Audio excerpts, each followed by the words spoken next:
Assalamualaikum warahmatullahi wabarakatuh. Hai para pencinta catur dan para caturmania, selamat datang kembali di Legenda Catur Dunia. Dari awal sampai video kemarin kawan, kebanyakan partai yang admin ulas adalah permainan antar manusia.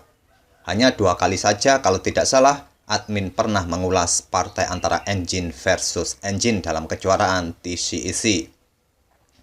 Dan kali ini kita akan coba ulas kawan permainan antara manusia versus robot. Partai ini adalah partai requestan dari kawan-kawan di kolom komentar. Sebetulnya kawan, banyak sekali requestan dari kawan-kawan di kolom komentar, tapi admin mesti filter dulu mana partai yang menarik buat banyak penonton lainnya. Jadi mohon bersabar dan harap maklum kawan jika ada requestan kawan-kawan semua yang tidak admin ulas. Dan partai yang akan kita ulas ini adalah partainya Daniel Dubow versus Robot Kuka asal Jerman. Manusia lawan robot ini sama saja manusia melawan komputer atau engine. Robot hanya sebagai penggerak buah catur di atas papan saja, sedangkan otak yang berpikir masih saja menggunakan engine komputer. Ini adalah salah satu game yang mereka mainkan kawan. Admin tidak tahu persis berapa jumlah permainan yang mereka mainkan dalam partai eksebisi ini. Tapi saya berikan satu saja permainan yang cukup menarik dari Daniel Dubow kali ini. Dubow mengawali permainan dengan kuda F3, dibalas pion D5, ready opening. Pion G3, kuda F6, gajah G2, pion C6, dan Daniel Dubow langsung rokade di langkah keempatnya. Hitam atau robot kuka melanjutkan pengembangan gajah G4 langsung mengincar kuda F3. Pion D3 lanjut Daniel Dubow. Kuda B ke D7. Pion H3 mengancam gajah dan robot langsung menukarkan gajahnya dengan kuda putih. Dipukul balik oleh gajah, sekarang pion E5 berinisiatif untuk kembali mendorong pionnya maju ke E4. Di sini Daniel Dubow menarik mundur gajahnya ke G2. Langkah memainkan pion E4 bisa jadi pilihan juga bagi putih di posisi seperti ini tadi. Tapi Daniel Dubow memilih menarik gajahnya terlebih dahulu. Dan di sini hitam melanjutkan dengan pengembangan gajah D6. Barulah sekarang pion E4 lanjut Daniel Dubow.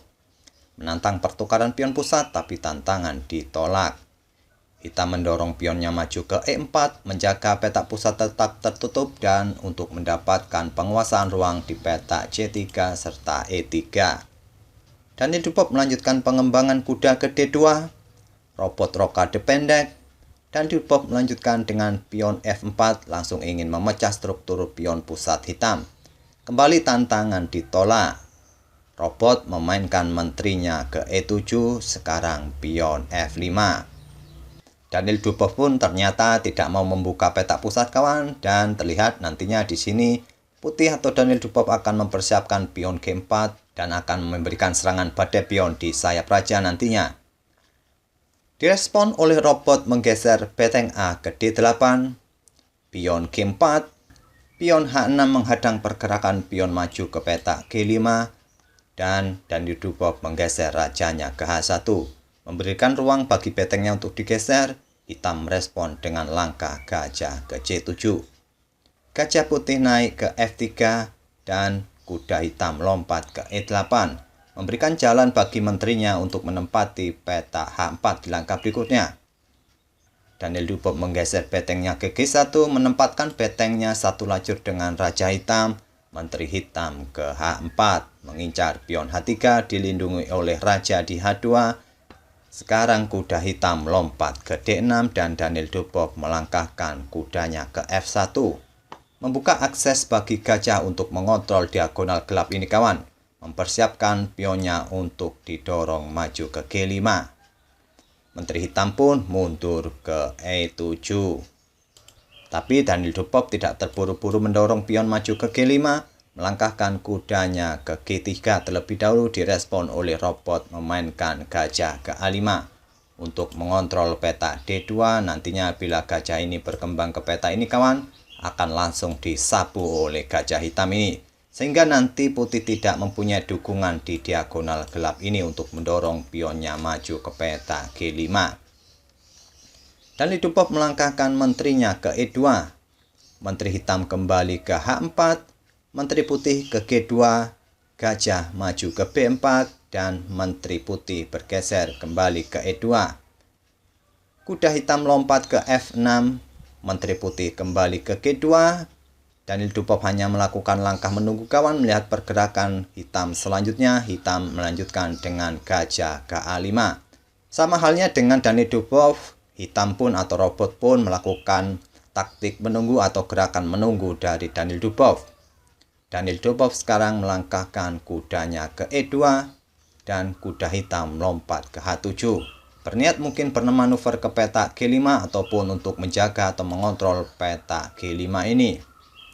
Sekarang Daniel Dubov ingin mengadu menterinya dengan menteri hitam. Tantangan ditolak, menteri mundur ke E7. Robot yang dihadapi Daniel Dubov ini berasal dari perusahaan Jerman kawan, dan kita tidak tahu engine apa yang dipakai atau digunakan dalam robot ini. Tapi pada posisi seperti ini tadi, jika kawan-kawan menganalisisnya menggunakan engine Stockfish menyarankan atau merekomendasikan hitam memainkan kuda ke G5. Jika putih melanjutkan dengan langkah menteri pukul menteri, hitam bisa melanjutkan pukul gajah dengan tempo skak dan menggarpu menteri putih. Selanjutnya terjadi pertukaran di peta H4. Inilah variasi yang ditawarkan oleh engine Stockfish, tapi Kuka di posisi seperti ini tadi kawan, melangkahkan atau menarik mundur menterinya kembali ke E7. Dan sekarang pion H4. Mempersiapkan dukungan bagi pion G5 di langkah berikutnya. Begitu juga dengan langkah Daniel Dubov ini kawan, pada posisi seperti ini tadi, langkah pion langsung didorong ke petak G5 ini juga merupakan salah satu rekomendasi dari Stockfish untuk putih. Dan coba lihat posisi beteng serta menteri ini kawan, satu lajur dengan raja hitam. Dan tentu saja setelah pion pukul pion nantinya, putih akan mempunyai kesempatan untuk memberikan ancaman skakmat. Tapi hitam bila melanjutkan dengan langkah kuda pukul pion, putih tidak perlu terburu-buru memainkan pion H4 karena nanti kuda akan pukul gajah dengan tempo skak. Gajah bisa terlebih dahulu ditarik mundur ke H1. Mungkin hitam akan melanjutkan langkah menteri ke F6 untuk melindungi pion G7, barulah sekarang pion H4. Kuda mundur ke H7, menteri pukul pion skak, menteri pukul menteri, dan putih tidak perlu terburu-buru pukul balik menteri hitam. Terlebih dahulu pukul pion H6 dengan gajah.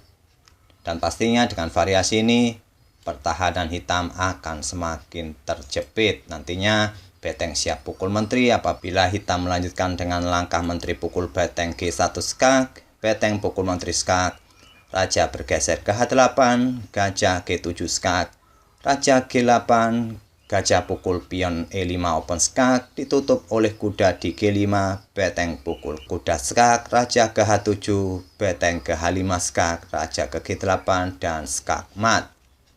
Inilah salah satu variasi yang ditawarkan oleh Stockfish di posisi seperti ini tadi. Tapi Daniel Dubov terlebih dahulu memainkan pion H4 untuk mendukung pion maju ke G5. Direspon oleh robot memainkan kuda ke B5.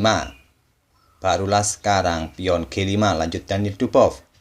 Pion H pukul pion G5 dipukul balik oleh pion, sekarang pion G6. Dan menteri putih ke H4. Langkah pion maju ke F6 bisa juga jadi pilihan bagi putih, tapi Daniel Dubov terlebih dahulu memainkan menterinya ke H4. Nantinya akan diikuti langkah beteng ke dan memberikan ancaman skakmat dengan pukul kuda.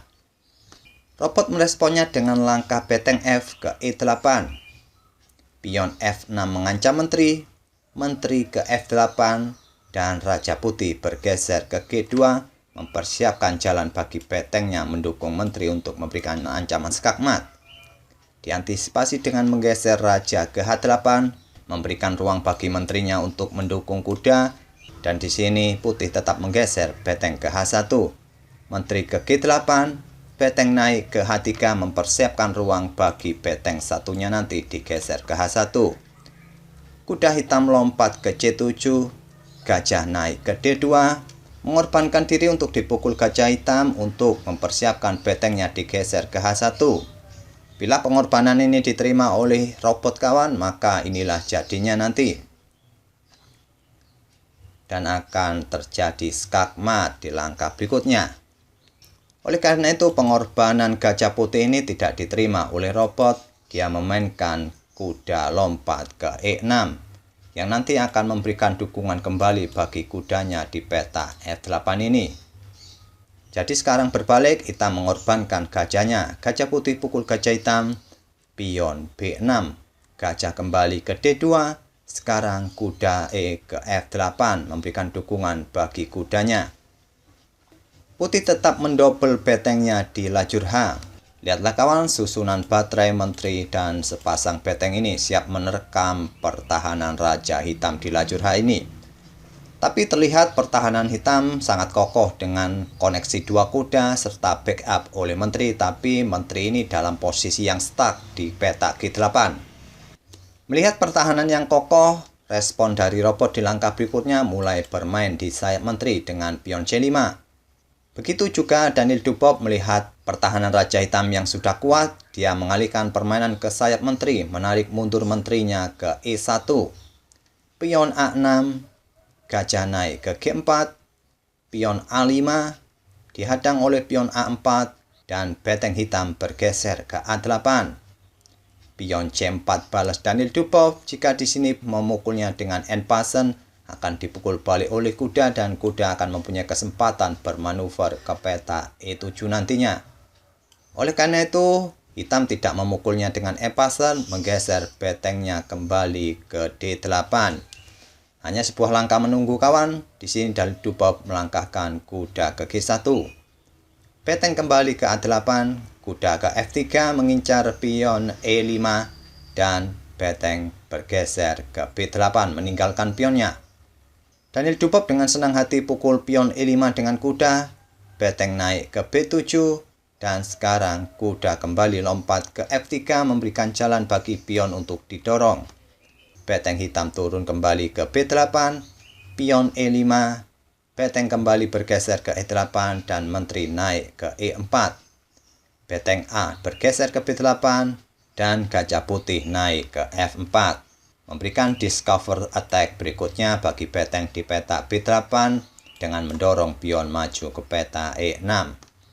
Beteng bergeser kembali ke A8, pion E6, kuda pukul pion E6 dipukul balik oleh gajah putih.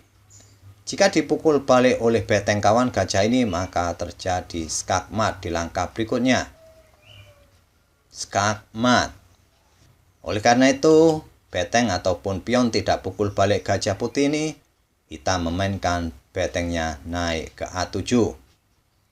Kuda putih lompat ke E5, barulah sekarang beteng hitam berani pukul gajah, dan sekarang Daniel Dubov meluncurkan serangan berikutnya dengan beteng pukul kuda skak, dipukul balik oleh menteri, beteng pukul menteri skak, dipukul balik oleh raja, sekarang raja putih naik ke G3. Memberikan jalan bagi menterinya untuk mengancam Raja Hitam dengan skak di peta H1 dan nanti akan memberikan ancaman skakmat di peta G7 ini.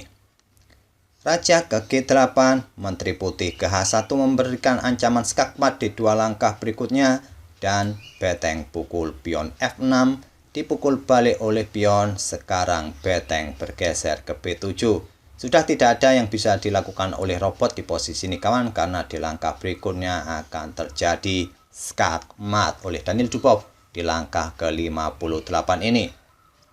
Inilah kawan salah satu permainan yang dimainkan oleh Daniel Dubov saat melawan robot KUKA tahun 2013 silam. Semoga permainan dari Daniel Dubov tadi bisa menghibur kawan-kawan semua dan kita akan bertemu di video-video berikutnya. Terima kasih. Wassalamualaikum warahmatullahi wabarakatuh.